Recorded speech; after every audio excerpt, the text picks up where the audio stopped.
স্বামী ছিল, ছেলে ছিল, আজ কেউ নাই। ঘর ছিল, বাড়ি ছিল, আজ নেই ঠাই। তবু খোকা সুখী হোক প্রার্থনা আমার, সাথী হয়ে থেকো প্রভু আমার খোকার। চরম অবহেলা এবং বঞ্চনার শিকার হওয়ার পর আজও এদেশের বৃদ্ধাশ্রমে বসবাসরত শত শত মায়েরা ঠিক এভাবেই নিজের সন্তানের জন্য প্রার্থনা করেন। মাননীয় সভাপতি, শ্রদ্ধেয় বিচারক মণ্ডলী, বিজ্ঞ প্রতিপক্ষ এবং উপস্থিত সুধীবৃন্দ, সবাইকে জানাই সাদর সম্ভাষণ। বিতর্ক চলছে। প্রস্তাবনা বৃদ্ধ পিতামাতার প্রতি দায়িত্ব পালনে অবহেলার মূল কারণ সন্তানের মানসিকতা এবং যার পক্ষে আমার অবস্থান। মাননীয় সভাপতি, গত 10ই আগস্ট 2017 দৈনিক টাইমস অফ ইন্ডিয়ায় প্রকাশিত হয় এক মর্মান্তিক ঘটনা। চাকরির জন্য আশা সাহানির ছেলে তার মাকে মুম্বাইতে এক ফ্ল্যাটে ফেলে চলে গিয়েছিলেন আমেরিকায় এবং তিনি 1 বছর ধরে তার মায়ের কোনো খোঁজ নেননি।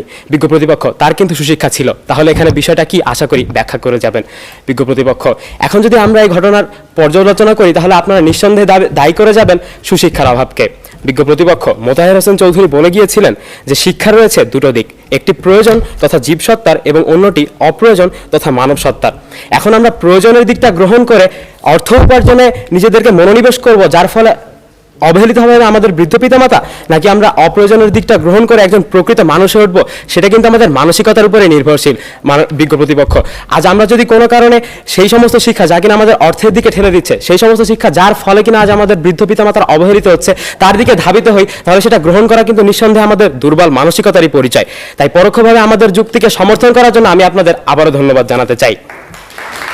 মাননীয় সভাপতি, আমাদের প্রতিপক্ষের বক্তাগণ আজ প্রায় ডজন খানেক সমস্যা স্বীকার করেছেন, যেগুলো হয়তোবা বৃদ্ধ পিতামাতার প্রতি দায়িত্ব পালনে অবহেলার কারণ হয়ে দাঁড়ায়, কিন্তু তা কখনোই অবহেলার মূল কারণ হিসেবে দায়ী হবে কিনা সে সম্পর্কে কোনো সুনির্দিষ্ট ব্যাখ্যা তারা দেখিয়ে যেতে পারেননি, কারণ অবহেলার সংজ্ঞাটাই তো আসে মানসিকতা থেকে। মাননীয় সভাপতি, বাংলাপিডিয়া অনুসারে দেশের প্রায় 67% প্রবীণ নাগরিকই সচ্ছল এবং এদেশের বৃদ্ধাশ্রমে বসবাসরত প্রায় 88% পিতামাতাকে জিজ্ঞেস করলে জানা যায় যে তাদের সন্তান নাকি সুপ্রতিষ্ঠিত। কিন্তু এই সুপ্রতিষ্ঠিত জনগোষ্ঠী আজ গাড়ি কেনে, বাড়ি কেনে, পারলে নিজের নারীর জন্য দামি দামি শাড়িও কেনে, কিন্তু নারী টান বলতে যা বোঝায় তা তাদের নেই। আর সেজন্যই তো 20 Mbps এর 4G সংযোগ থাকার পরও আজ দেশের বৃদ্ধাশ্রমগুলোতে প্রায় 47% বৃদ্ধ পিতামাতা কথা বলতে না পেরে তাদের সন্তানদের সাথে বছরের পর বছর আর্তনাদ করে। মাননীয় সভাপতি, বাংলাদেশে গণপ্রজাতন্ত্রী সরকার কিন্তু ঠিকই সারা দেশের মোট 4451টি ইউনিয়ন পরিষদে স্বাস্থ্যসেবা কেন্দ্র চালু করেছে, কিন্তু অত্যন্ত দুঃখজনক হলেও সত্য যে সেখানে যতজন মানুষ প্রতিদিন ভিড় জমান নিজের বৃদ্ধ পিতামাতার স্বাস্থ্যসেবা নেওয়ার জন্য, তার থেকে বেশি সংখ্যক মানুষ প্রতিদিনই ভিড় জমান সিনেপ্লেক্স কিংবা ব্লকবাস্টারে। বিজ্ঞ প্রতিপক্ষ, যেখানে শহর এবং গ্রাম মিলিয়ে সারা দেশে 4 লাখেরও বেশি মাদকাসক্ত কিশোরের মানসিকতা যৌবনে পদার্পণের আগে থেকেই বিকৃত, সেখানে বৃদ্ধ বয়সে নিজের পিতামাতাকে সেবা করার প্রসঙ্গ আসবে বা কোত্থেকে? তথ্যসূত্র ডেইলি ইনকিলাব, 10 জুলাই 2017। মাননীয় সভাপতি, মানুষ জাতি বড়ই অদ্ভুত। একই দেহে যখন আমরা পিতামাতা তখন আমরা মহৎ, আর সেই যখন আমরা সন্তান তখন আমরা দুর্জন। নিজের প্রিয়তমাকে ফোন করে আমরা বলি তোমার হাতে আমার জীবন ন্যস্ত, আর অসুস্থ মা যখন 1000 বার ফোন করেন তখন তিনি উত্তর পান আপনার সন্তানের ফোনটা এখন ব্যস্ত।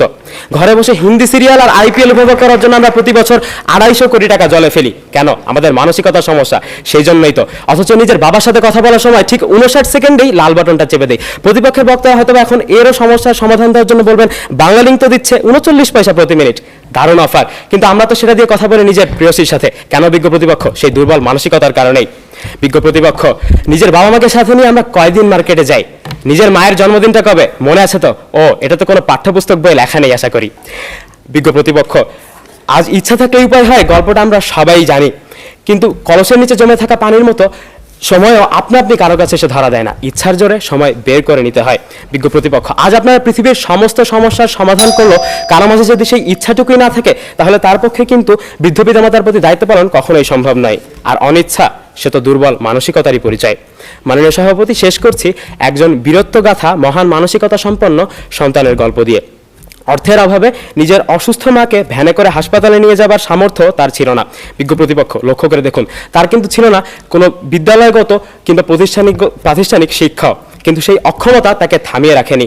মানসিকতা এবং ভালোবাসার জোরেই তিনি নিজের অসুস্থ মাকে কাঁধে তুলে পায়ে হেঁটে পাড়ি দিয়েছিলেন প্রায় 7 কিলোমিটার পথ। বিজ্ঞ প্রতিপক্ষ, তিনি সাতক্ষীরার সাইফুল ইসলাম। তথ্যসূত্র ইত্যাদি, বাংলাদেশ টেলিভিশন। বিজ্ঞ প্রতিপক্ষ, উদ্দেশ্যহীন বিতর্ক যেমন নিরর্থক, ঠিক তেমনি ভালোবাসাহীন মানসিকতা নিয়ে নিজের বৃদ্ধ পিতামাতার প্রতি দায়িত্ব পালনও অসম্ভব। তাই নিজের বৃদ্ধ পিতামাতাকে ভালোবাসার লক্ষ্যে আজ সুস্থ, সুন্দর এবং পরিশীলিত মানসিকতার অধিকারী হয়ে উঠুক এই পৃথিবীর প্রতিটি সন্তান। এই আশাবাদ ব্যক্ত করেই আমি আমার বক্তব্য শেষ করছি। ধন্যবাদ মাননীয় সভাপতি, ধন্যবাদ বিজ্ঞ প্রতিপক্ষ, ধন্যবাদ সবাইকে।